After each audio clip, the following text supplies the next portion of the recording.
ఆరోగ్యాన్ని ఎలా ఉందని వారు తొందరగా రికవరీ కావాలని చెప్పి కేసీఆర్ గారి ఆదేశాల మేరకు ఈరోజు వారి కుటుంబ సభ్యుల్ని పరామర్శించడం జరిగింది. డాక్టర్లతో కూడా మాట్లాడాం. ఆ దేవుడి దయ సంతోషం. అబ్బాయి ఇప్పుడిప్పుడు కొంత కళ్ళు తెరుస్తూ ఉన్నాడు, కొంత కాళ్ళు చేతులు కూడా ఆడిస్తూ ఉన్నాడు. తన నొప్పిని కూడా ఏడుపు రూపంలో తన నొప్పిని కూడా కొంత చెప్పగలుగుతున్నాడంటే it is a good symptom. Recovery అవుతున్నాడని అనిపిస్తూ ఉంది.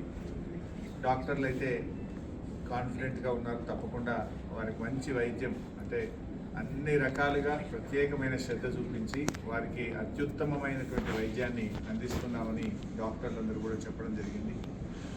మరి కిమ్స్ చైర్మన్ గారు భాస్కర్ రావు గారు కూడా ప్రత్యేకమైన దృష్టి పెట్టి ఆ అబ్బాయిని మళ్ళీ పూర్తి స్థాయిలో నయం చేసి బయటకు వచ్చే విధంగా ప్రత్యేకమైన శ్రద్ధ పెడుతున్నామని చెప్పి డాక్టర్ భాస్కర్ రావు గారు, అదేవిధంగా అబ్బాయికి వైద్యం అందిస్తున్నటువంటి నిపుణులైన డాక్టర్లందరూ కూడా చెప్పడం జరిగింది.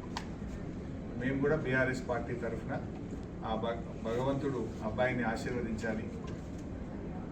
తప్పకుండా అబ్బాయి మళ్ళీ మంచిగా నయమై మరి పూర్వస్థితిలోకి రావాలని చెప్పి మేము ప్రార్థిస్తూ ఉన్నాం. వారి తండ్రి గారు భాస్కర్ గారికి కూడా కేసీఆర్ గారు మమ్మల్ని అందరినీ పంపారు. మీరు ధైర్యంగా ఉండండి, తప్పకుండా బాబు బాగవుతాడనే ఆత్మవిశ్వాసాన్ని ధైర్యాన్ని కూడా వారికి ఇవ్వడం జరిగింది. వారి అమ్మగారు రేవతి గారు చనిపోవడం చాలా దురదృష్టకరం. మరి జరిగిన సంఘటన చాలా బాబారుని ఎంత గట్టిగా పట్టుకున్నది అనేది మనందరం కూడా టీవీల్లో పత్రికల్లో చూసాం, వీడియోలు కూడా చూసాం. అంటే తల్లి కొడుకుల అనుబంధం ఎంత గట్టిగా ఉందో, తను ప్రాణాన్ని విడుస్తూ కూడా కుమారుడిని ఎంత బలంగా పట్టుకుందో కూడా మనం చూసాం.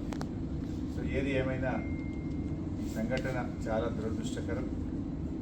రేవతి గారి మృతికి ప్రగాఢ సానుభూతిని తెలియజేస్తూ శ్రీతేజ్ తొందరగా బాగై నయం కావాలని ఆ భగవంతుని బీఆర్ఎస్ పార్టీ పక్షాన ప్రార్థిస్తుంది. సీఎంతో ఫిల్మ్ ఇండస్ట్రీ మీటింగ్ జరిగింది, సెపరేట్ అయిపోయింది. సరే, ఇది రాజకీయాలు మాట్లాడే సందర్భం కాకపోవచ్చు. అందరికీ తెలుసు ఏం జరుగుతుంది అనేది. రాష్ట్ర ప్రజలు గమనిస్తున్నారు, ఫిల్మ్ ఇండస్ట్రీ వాళ్ళు గమనిస్తున్నారు. ఏం జరిగినా రాష్ట్రానికి మంచి జరగాలి, భయభ్రాంతులతో కాదు, ప్రేమ అభిమానాల మధ్య జరగాలి. ఏదైనా రాష్ట్రం మంచి కోసం ఆలోచించాలి. అందరూ బలవంతంగానో భయభ్రాంతుల మధ్య కాకుండా ప్రేమ అభిమానాలతో మంచితనంతో మంచి జరగాలని కోరుకుంటాం.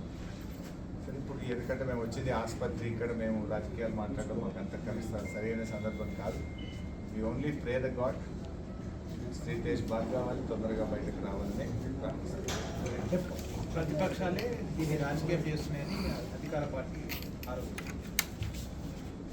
సరే, నువ్వేమో రాజకీయాలు మాట్లాడంటే నువ్వు పదే క్వశ్చన్లు రాజకీయమైన క్వశ్చన్లు వేస్తావు, చెప్తావు, బాగుంది చెప్పచ్చు. ప్రతిపక్షాలు రాజకీయం చేస్తుందా, ప్రభుత్వం రాజకీయం చేస్తుందా అందరికీ తెలుసు కదా. నేను ఒక మాట సింపుల్గా అడుగుతున్నా సార్. 12 రోజుల తర్వాత కదా ముఖ్యమంత్రి స్పందించింది. యాక్సిడెంట్ జరిగిన తర్వాత శ్రీతేజ్ను ప్రభుత్వం ఎందుకు స్పందించలేదు? ఒక మంత్రి గారు వచ్చి ఎందుకు పరామర్శించలేదు? 12 రోజుల తర్వాత అసెంబ్లీ వేదికగా నువ్వు మాట్లాడి అప్పుడు కదా నువ్వు స్పందించింది. మరి 12 రోజులు ఎందుకు స్పందించలేదు? ఆ 12 రోజులు ఏమైంది? ఇంకోటి, శ్రీతేజ్ ఎంత ముఖ్యమో రాష్ట్రంలో ప్రతి పౌరుడు కూడా అంతే ముఖ్యం కదా. గురుకులాల్లో 50 మంది విద్యార్థులు చనిపోతే ఒక్క మంత్రిపై పరామర్శించలే.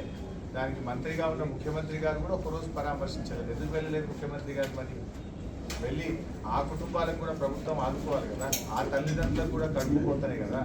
ఆ కడుపుకోతపై గిరిజన విద్యార్థులు, దళిత విద్యార్థులు, బీసీ విద్యార్థులు 50 మంది చనిపోతే ఎందుకు ప్రభుత్వం ఆ రోజు స్పందించలేదు? చట్టం అందరికీ సమానంగానే ఉండాలి కదా. చట్టము అందరికీ సమానంగా ఉండాలి కదా. ఈ రాష్ట్రంలో సాయిరెడ్డి అనేటువంటి మాజీ సర్పంచ్ చనిపోయి సూసైడ్ నోట్ రాస్తే ఈ రోజు వరకు దాని మీద ఎఫ్ఐఆర్ ఇష్యూ కాదు. ఈ రోజు వరకు దాని మీద కేసు నమోదు కాదు. బాధితుల్ని ముఖ్యమంత్రి తమ్ముళ్ళని అరెస్ట్ చేయలేదు. నువ్వు చట్టానికి అందరూ సమానమే అన్నావు. Yes, correct, we fully agree with you. ముఖ్యమంత్రి గారి మాటలతో మేము పూర్తిగా ఏకీభవిస్తున్నాం. ఎందుకంటే దానికి సినిమా యాక్టర్లు ఇంకోరో ఎవరు కూడా అతీతులు కాదు అని ముఖ్యమంత్రి గారు అన్నారు. మరి తమ్ముడు ఎట్లా అతీత అవుతున్నాడు? నీ తమ్ముడు మరి వల్లనే నేను చనిపోతున్నా అని ఒక మాజీ సర్పంచ్ చనిపోతే దాని మీద ఎందుకు కేసు ఈరోజు నమోదు కాదు? ఎందుకు నీ తమ్ముడిని ఈ రోజు వరకు అరెస్ట్ చేయరు? ఎందుకు నీ తమ్ముడిని పోలీస్ స్టేషన్ పిలిచి ప్రశ్నించరు? మరి చట్టం నీ తమ్ముడికి నీ కుటుంబానికి చుట్టమైందా అని నేను అడుగుతా ఉన్నాను. హౌ ఇట్ ఈస్, ఏ రకంగా కరెక్ట్? ఇంకా చెప్పాలంటే చాలా విషయాలని మేము మళ్ళీ మాట్లాడతాం, కానీ ఈ సందర్భం కాదు, ఇది హాస్పిటల్, దయచేసి మీరు కూడా అర్థం చేసుకోండి. హిట్ టీవీ యాప్ ని డౌన్లోడ్ చేసుకోండి. ఇందులో short news, live news, entertainment movies అన్ని అవైలబుల్ గా ఉన్నాయి. Please download Hit TV app. Hit TV app. Hit TV యాప్ని ఫ్రీగా డౌన్లోడ్ చేసుకోండి.